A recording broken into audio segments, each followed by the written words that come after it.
Assalamualaikum warahmatullahi wabarakatuh. Masih bersama saya Sri Rinawati sebagai host podcast pada hari ini.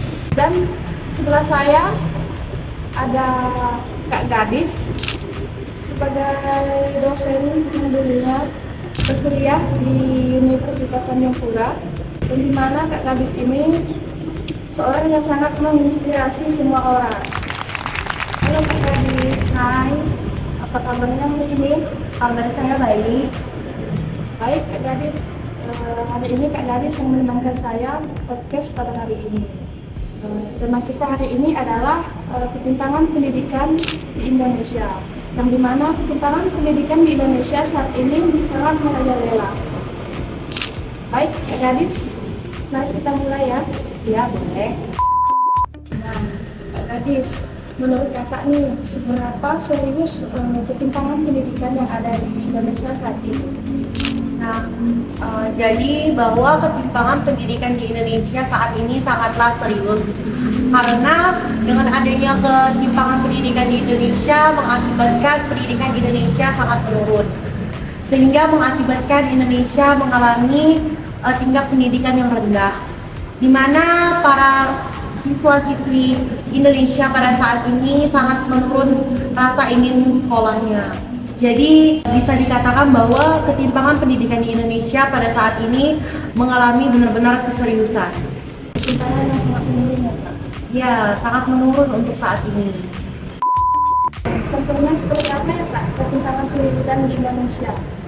Nah, dari yang saya sebutkan tadi bahwa dampak ketimpangan di Indonesia itu mengakibatkan Indonesia sangat rendah pendidikannya. Salah satu contohnya bahwa di Indonesia itu mengalami penurunan tingkat sekolah, yaitu di mana para anak remaja Indonesia banyak yang berhenti sekolah karena tidak adanya motivasi, bahkan adanya dari pergaulan bebas yang mengakibatkan banyak sekali anak Indonesia yang mengalami berhenti sekolah. Nah, Kak, apa yang terlintas di pikiran kakak saat mendengar ketimpangan pendidikan di Indonesia saat ini? Yang pastinya ketika saya dengar ketimpangan pendidikan, siapa gitu warga Indonesia yang tidak sedih mendengar ketimpangan pendidikan di Indonesia? Karena pendidikan itu sendiri yang membangun bangsa Indonesia menuju generasi emas, di mana anak-anak muda itu yang membawa Indonesia nantinya menuju kemerdekaan yang emas. Jadi sedikit agak sedih, bahkan sedih untuk saya ketika mendengar bahwa ketimpangan pendidikan Indonesia terjadi lagi, bahkan meningkat. Jadi menurut terlintas dalam pemikiran saya, ada faktor yang mengakibatkan mengapa adanya terjadi ketimpangan di sekolah, di pendidikan. Apakah itu dari sekolahnya, apakah itu dari faktor internal siswanya. Jadi yang terlintas dalam benak saya bahwa ketimpangan Indonesia ini benar-benar harus teratasi dan benar-benar harus diselesaikan supaya tidak terjadi bahkan penurunan pendidikan di Indonesia lagi. Saya sangat sedih sih Kak melihat anak-anak yang putus sekolah dan kurangnya motivasi pada mereka di universitas. Nah, Kak, apa saja sih bentuk ketimpangan pendidikan yang terjadi dari segi akses, kualitas maupun fasilitas? Jadi bahwa ketimpangan pendidikan itu sendiri memang terjadi dari dua faktor, yaitu dari faktor kualitas dan fasilitas. Di mana faktor kualitas yang pertama kita memberi nilai dari sekolahnya dahulu. Kita evaluasi dulu sekolahnya. Apakah dalam sekolah itu memang udah terjadi pengajaran yang baik? Apakah dalam sekolah itu siswa sudah melakukan interaksi dengan baik? Apakah sekolah itu yang menjadi tempat motivasi siswa sekolah? Apakah sekolah itu rumah untuk mereka menggapai ilmu? Kemudian dari siswanya untuk gurunya bagaimana? Apakah gurunya benar-benar membimbing mereka?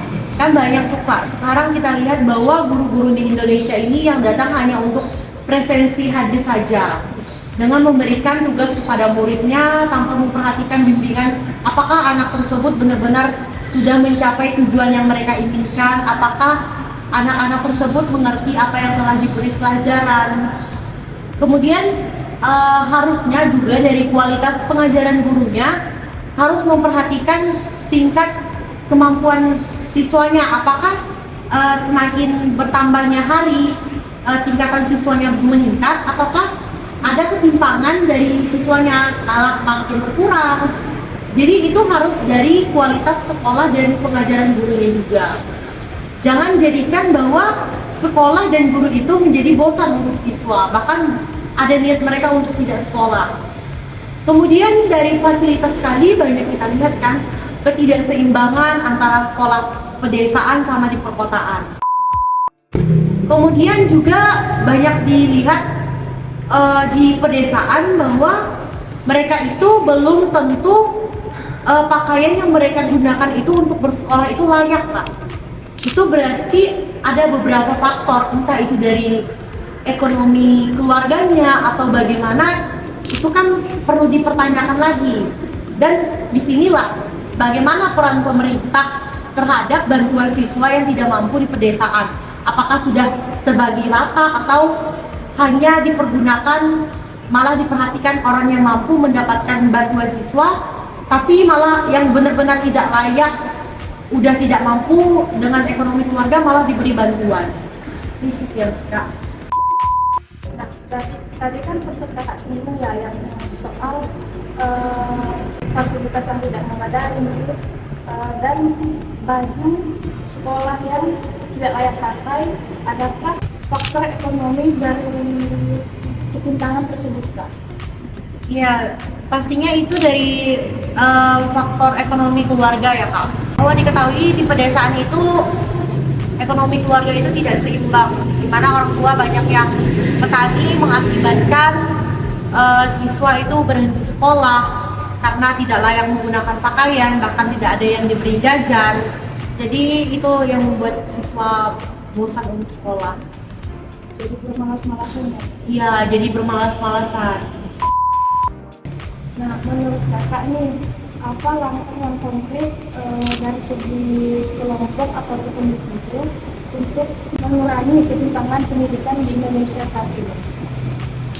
Yang pastinya kita langsung dari kelompok dulu ya, dimana kelompok ini kan memiliki peran besar kan untuk ketimpangan pendidikan di Indonesia. Yang pastinya yang pertama harus ada keseimbangan dari pemerintah, dimana pemerintah itu harus memperhatikan kembali bahwa jangan hanya memperhatikan di perkotaan-perkotaan saja, tetapi perhatikan lebih dari di daerah-daerah pedesaan perkampungan, karena yang banyak menurunnya tingkat pendidikan itu di daerah, bukan di perkotaan. Kemudian dari sisi sekolah dan pengajaran gurunya juga harus memiliki evaluasi, karena dengan adanya evaluasi, sekolah dan guru tersebut dapat mengetahui tingkat kemampuan siswanya, apakah siswa itu makin meningkat ataukah berkurang. Jadi sebagai bahan untuk mereka ke depannya nantinya. Kemudian dari sistem individu tersendiri, bahwa siswa juga tidak diwajibkan untuk belajar tanpa bimbingan orang tua.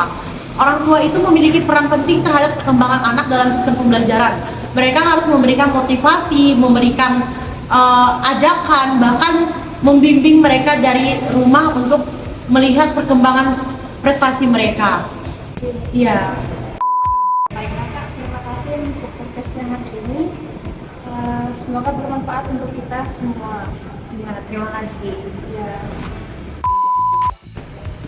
Baiklah, dapat saya simpulkan dari podcast ini adalah ketimpangan pendidikan di Indonesia saat ini sangat meningkat dan mengakibatkan banyak siswa yang berhenti sekolah karena ada ketidakseimbangan kualitas maupun fasilitas yang ada di pedesaan maupun di perkotaan. Semoga podcast ini bermanfaat untuk kita semua dan pentingnya berpendidikan untuk kita semua. Saya Sri Rahmawati pamit undur diri. Wassalamualaikum warahmatullahi wabarakatuh.